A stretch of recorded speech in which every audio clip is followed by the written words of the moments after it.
이번 시간부터 우리 본교재 내용을 한번 나가보자. 챕터 1입니다. 피해 원인을 한번 파악해보자 했습니다.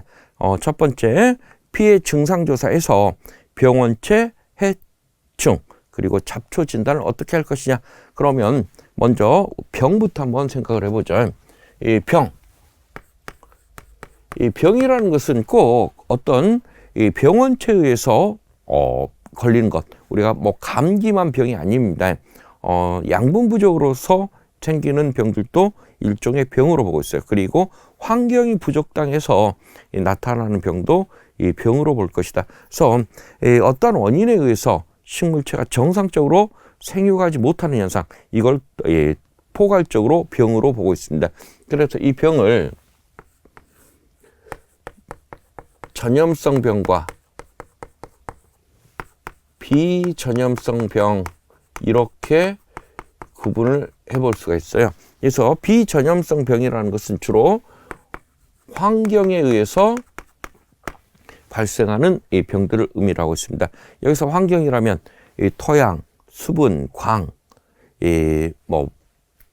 대기, 바람, 이런 것들이 전부 다 이 환경 조건이에요. 그래서 이런 것들은 옆으로 전염되지 않습니다. 대신에 지역적으로 발생합니다. 그래서 우리 시험에서는 지금 비전염성 병 중에 이 수목의 피소 현상이라든가 이 물리적 상처, 이런 부분에 대해서 기출이 된 적이 있습니다.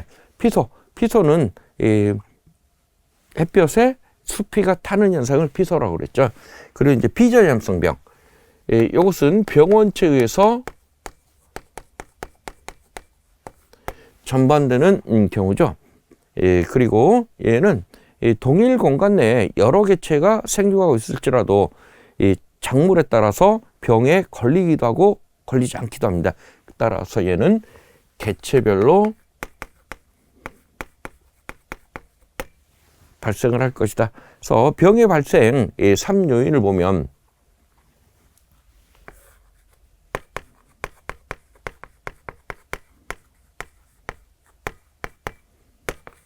첫 번째는 병원체, 주인이라고 표현하죠. 주된 요인이라고 했습니다. 이것은 병원체. 그리고 두 번째는 유인. 이것은 환경이 되겠고요. 그리고 세 번째는 소인. 병에 잘 걸리는 성질. 요 세 박자가 맞아야 병에 걸린다고 그랬습니다. 예를 들어 우리 이 독감이 유행한다, 이렇게 한번 생각을 해볼까요? 그러면 이 독감이 유행하기 위해서는 뭐가 필요해요? 반드시 독감 바이러스가 있어야 됩니다. 그래서 다른 조건이 다 맞더라도 독감 바이러스가 없으면 이 독감은 유행할 수가 없어요. 그래서 이 독감 바이러스라는 것을 우리가 병원체라고 얘기를 하고 있어요. 그리고 독감이 유행하는 게 1년 내내 독감이 유행하는 게 아니죠.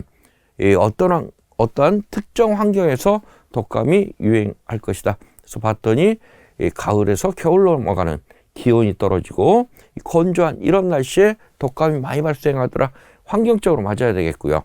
그리고 세 번째, 병에 잘 걸리는 성질이라는 것은 어떤 사람은 이 독감이 유행한다 말만 나와도 콜록콜록 하고 있는 사람이 있는가 하면, 어떤 사람은 난 태어나서 감기 한 번도 안 걸려봤어, 이렇게 감기에 잘 안 걸리는 사람도 있습니다. 여기에 따라서 병에 잘 걸리는 이 성질이 있어야만 병이 발생할 것이다. 이걸 우리가 병 발생의 3요인이라고 표현하고, 그리고 이제 병원체. 이 병원체는 크게 진균병 있죠. 진균. 다른 표현으로 곰팡이, 사상균, 같은 표현입니다.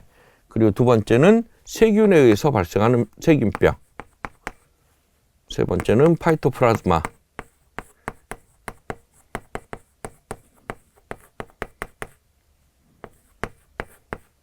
바이러스,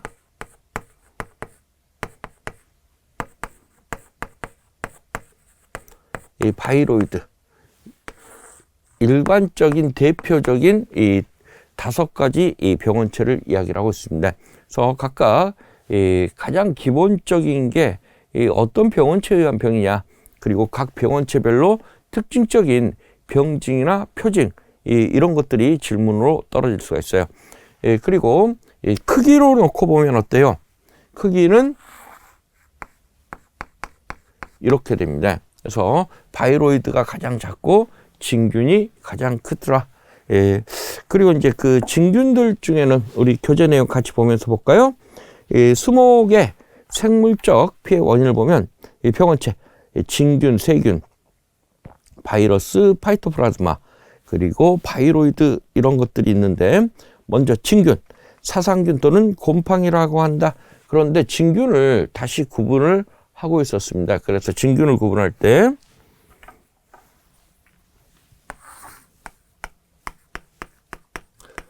잔항균류, 담자균류, 불안정균류,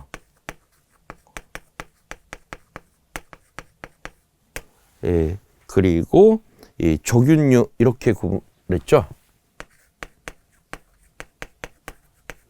그리고 이 조균류를 다시 이 둘로 나눴었습니다. 이 조균류 같은 경우에는 난균류와 이 접합균류 이렇게 구분했어요. 난균류,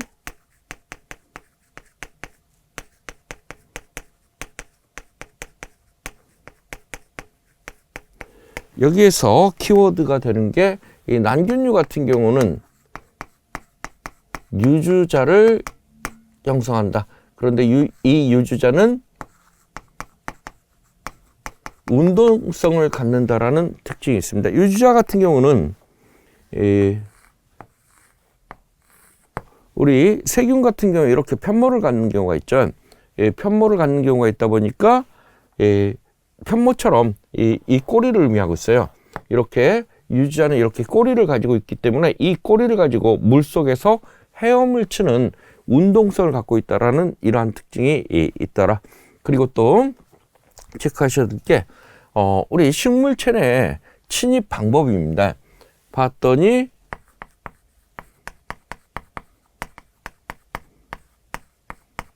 각피를 뚫고 직접적으로 침입할 수 있는 이러한 병원체가 있는가 하면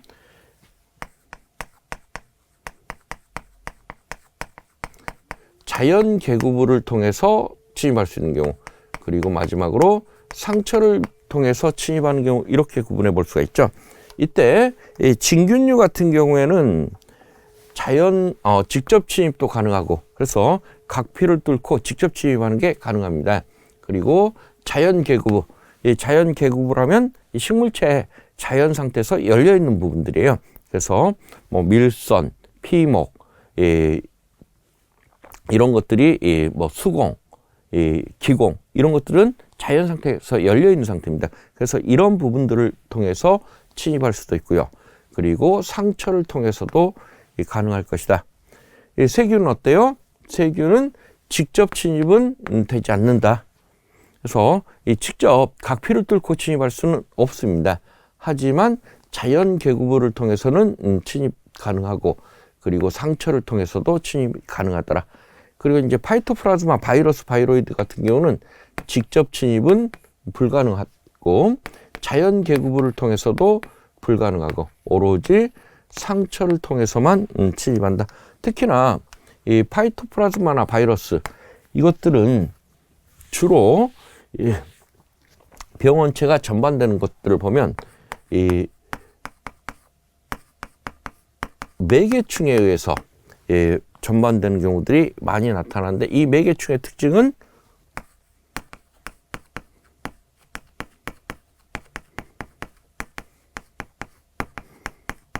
즙액을 빨아먹는 흡줍성 해충에 의해서 이러한 파이토플라즈마라든가 이 바이러스 이런 것들이 많이 전반이 되고 있습니다.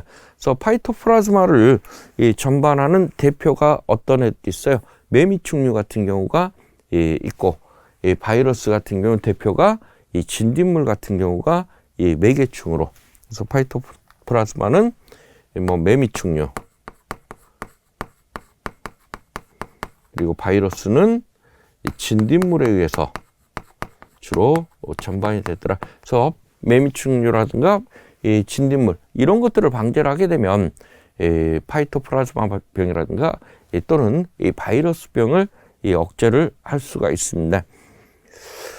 그리고 우리 세균 내용 한번 볼까요? 세포벽을 가지고 있으며 이분법으로 증식을 한다. 그래서 지금 세포벽이 있다 없다. 그래서 진균, 곰팡이 종류 얘네들은 세포벽이 있죠. 그래서 이 곰팡이는 이 동물과 식물의 특징을 반반씩 갖고 있다고 그래서 요즘은 균류라고 분류를 하고 있어요.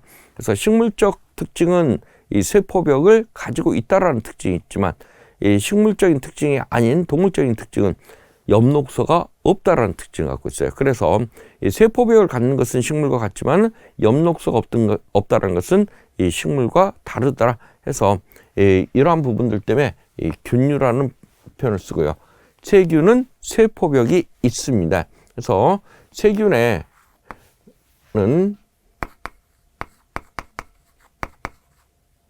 이 세포벽이 존재하고 이 세포벽의 특징에 따라서 우리 gram 염색을 했을 때 gram 양성균과 음성균을 구분하고 있습니다.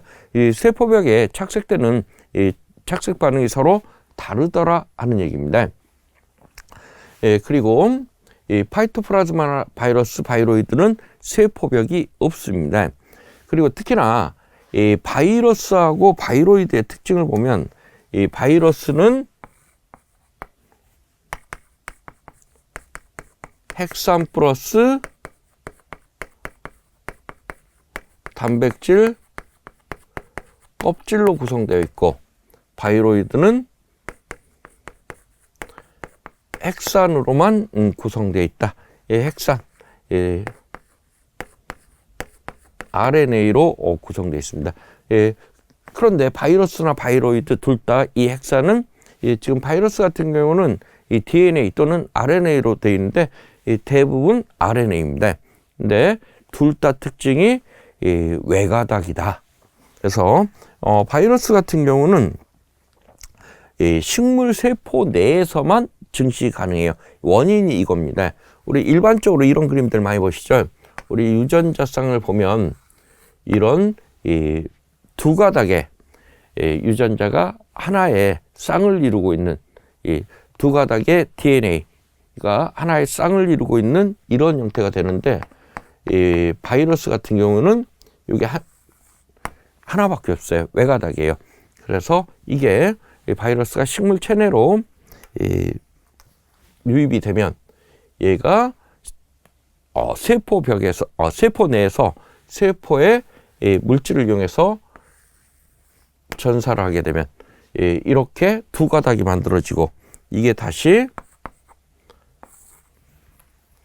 이렇게 분리되면서 증식하는 이러한 증식 방법을 이용을 하더라 하는 것들 체크를 조금 해 두십시오. 그리고 파이토플라즈마 같은 경우는 세포막이 없고 일종의 원형질막으로 둘러싸여 있다. 이 바이로이드 한 가닥의 핵산 RNA로만 구성된 병원체이다. 그리고 이제 그 바이로이드 관련해서는 우리 시험에 나올 만한 게 감자의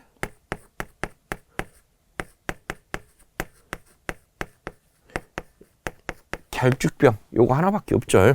그래서 지금 그 우리 작물에 발생하는 병이 대표적으로 나올 만한 게 요거 하나밖에 없습니다. 쟤만 좀 잘 체크를 하시면 되겠고, 그리고 우리 식물병을 진단하기 위해서는 증식을 할 수 있느냐 없느냐 이게 대단히 중요하게 여겨지는데 우리 진균 같은 경우에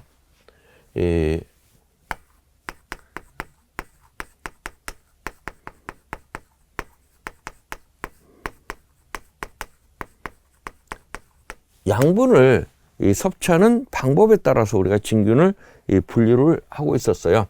그래서 기생균하고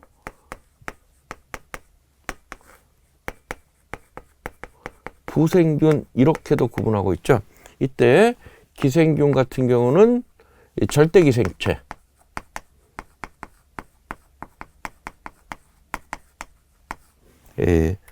다른 표현으로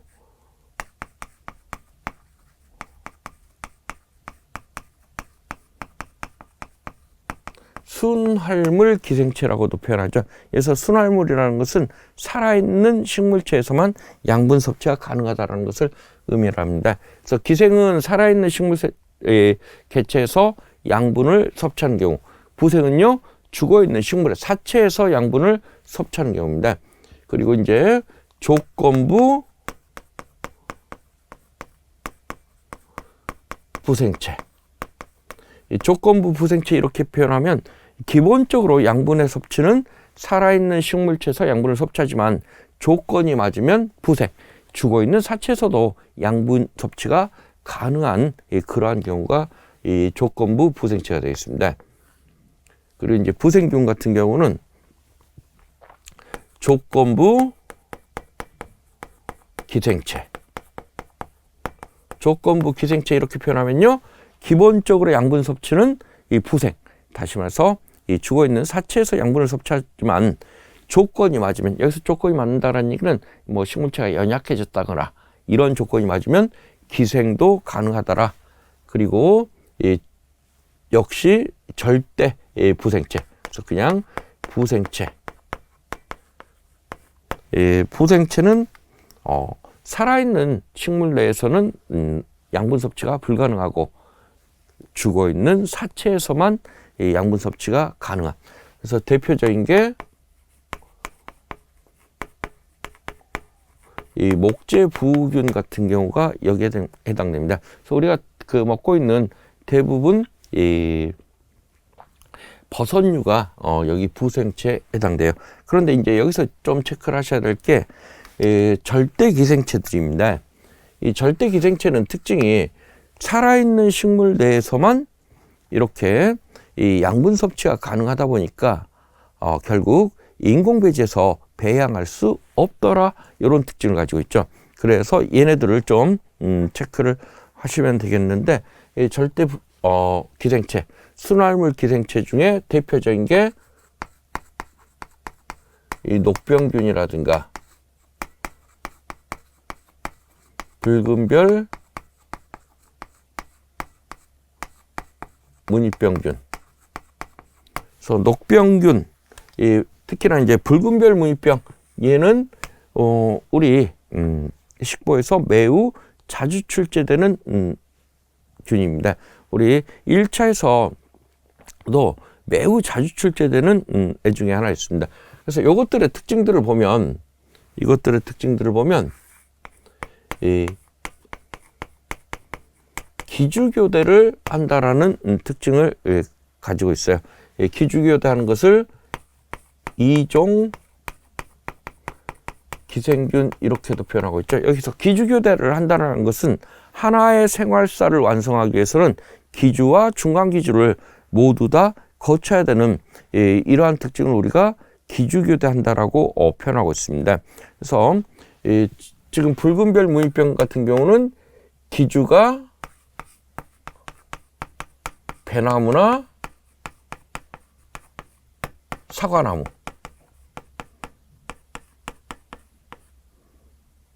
그리고 중간기주가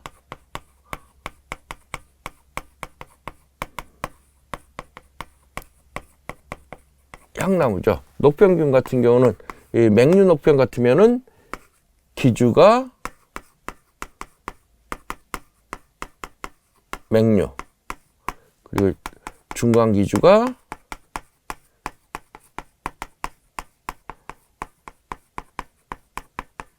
매자나무, 이런 것들이 기주, 중간기주, 이런 것들도 지금 물어볼 수 있는 내용 중에 하나겠어요.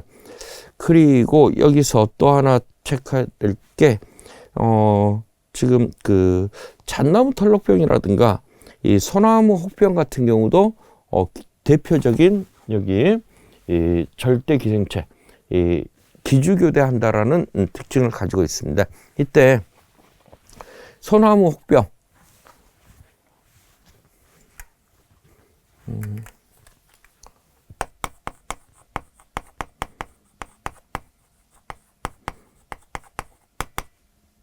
이 소나무 혹병 했으니까 기준은 소나무라는 거 우리가 알 수 있겠죠. 그러면 이 중간 기준은요, 졸참나무나 상수리나무.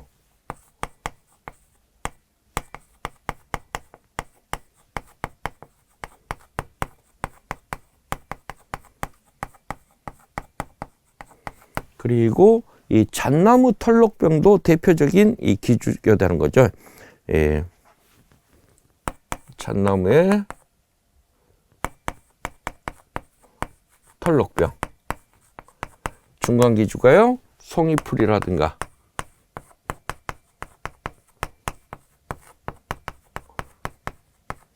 까치밤나무.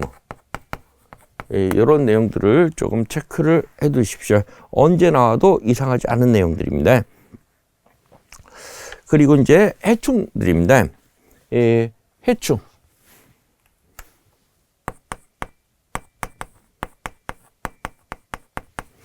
해충 내용 한번 볼까요? 기생성 고등식물, 이 선충들이 여기에 해당된다. 그래서 해충의 구분을 봤더니 가해 방법, 이 식엽성. 식엽성이라는 것은 이렇게 잎을 갉아먹는 것들을 식엽성이라고 표현하고 있습니다. 그리고 흡줍성, 이 식물체의 즙액을 빨아먹는. 그런데 흡줍성 해충들의 특징 중에 하나가 이러한 이 바이러스 같은 것들을 매개하는 매개충으로 많이 활약을 하고 있습니다. 그리고 그 외에도 천공성, 구멍을 뚫는다는 개념이죠. 그리고 충형 형성충, 이 충형, 뿌리 혹선충, 이러면 뿌리에 혹을 만드는 이것을 의미하고 있습니다. 그리고 이제 토양해충. 그래서 토양해충 중에 대표가 선충이라든가 아니면 땅강아지, 이런 것들이 이 작물 뿌리에 가해를 하는 그런 경우들입니다. 가해 부위를 봤더니 종실해충, 열매, 그리고 새순가해 해충, 새로 나온 새순해, 그리고 이 묘목해충, 잎가해 해충, 줄기와 표피가해 해충, 또는 뿌리가해 해충, 이렇게도 우리가 구분해 볼 수가 있습니다.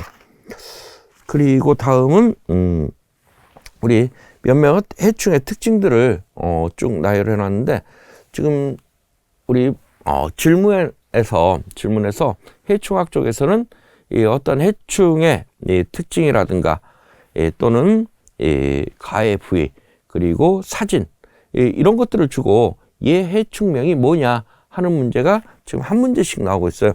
그래서 이제 그 병에서도 병의 증상이라든가 병의 사진, 이런 설명을 주고 병명이 뭐냐 이거 물어보는 문제 한 문제, 그리고 해충에서도 한 문제, 그리고 농약에서 농약명을 주고 얘가 살충제, 살균제, 제초제, 이거 어디에 속하느냐 요거 물어보는 문제가 한 문제에서 이름 물어보는 문제가 세 문제가 나옵니다. 그런데 사실 병이나 해충 한 문제를 맞추기 위해서 수도 없이 많은 병명이나 해충의 해충명, 이것들의 각각의 특징, 이 모습의 사진, 이것들을 전부 다 공부한다는 것은 사실 좀 비경제적인 이 공부 방법이에요. 양이 너무 많습니다. 출제 가능한 그 병이나 해충의 가지수는 워낙에 많고요. 그런데 우리가 주관식이다 보니까 외워서 써야 되죠. 우리 머리 한계는 명확하게 정해져 있습니다. 그래서 전부 다 우리 교재에 소개된 또는 인터넷에 떠도는 사진 같은 거, 이거 전부 다 볼 수가 없어요. 그래서 이 기출된 부분만이라도 여러분들이 좀 체크를 하고 가시는 게 좋을 것 같아요. 왜냐하면 우리 시험은 이 문제은행 출제이기 때문에 이 기존에 출제된 문제가 다시 반복 출제되는 경우들이 많습니다. 그래서 기출 문제만이라도 좀 확인을 하고 가자. 그럼 몇몇 해충들을 설명을 하고 있는데, 뭐예요? 먼저 가해 부위, 이 종실해충. 그래서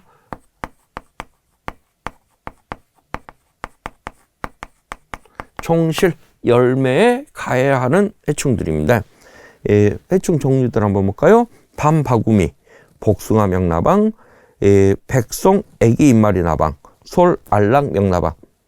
특징을 봤더니 벌레구멍, 기형, 벌레똥, 수액 누출의 특징들을 보이고 있습니다. 그리고 두 번째는 눈이나 새순을 가해하는 해충.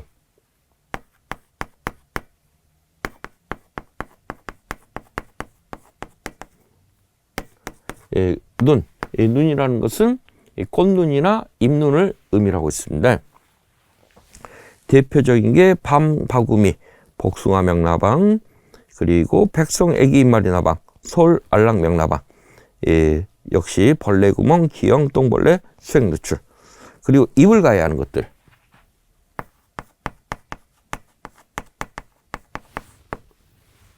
솔나방, 솔리복파리, 진딧물류, 깍지벌레류, 응애류.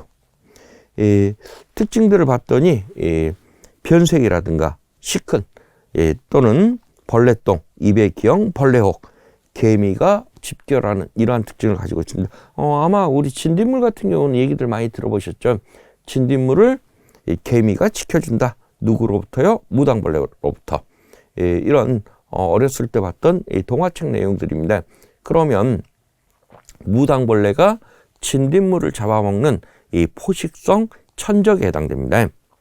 그리고 이 가지를 가해하는 애충.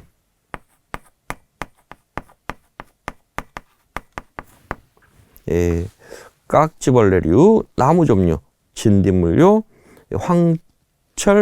황칠나무, 안락하늘소, 말매미. 특징은요, 변색, 가지의 총생, 가지고사, 갱도 또는 벌레똥, 개미직결. 그리고 뿌리와 지제부 가해충.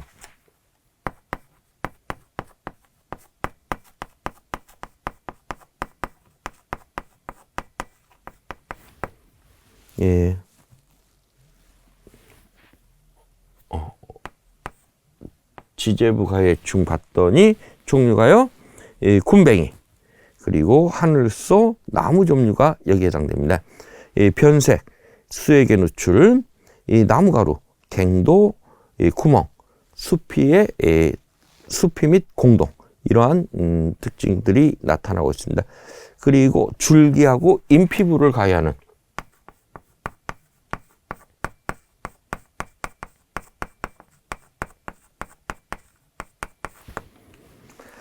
나무 종류, 솔껍질 깍지벌레, 바구미류, 하늘소, 변색이라든가 수지누출, 나무가루, 갱도, 구멍. 제가 지금 뿌리하고 지제부하고 반대로 얘기했죠. 뿌리 지제부 특징이요, 뿌리 지제부가 변색, 수액의 누출, 수피 및 공동, 그리고 목분 배출. 요게 뿌리하고 지제부 가해 애충의 특징입니다. 그리고 줄기, 인피부는요, 변색, 수지 누출, 나무가루, 갱도, 구멍, 수피 및 공동. 그리고 이제 목재 가해 애충.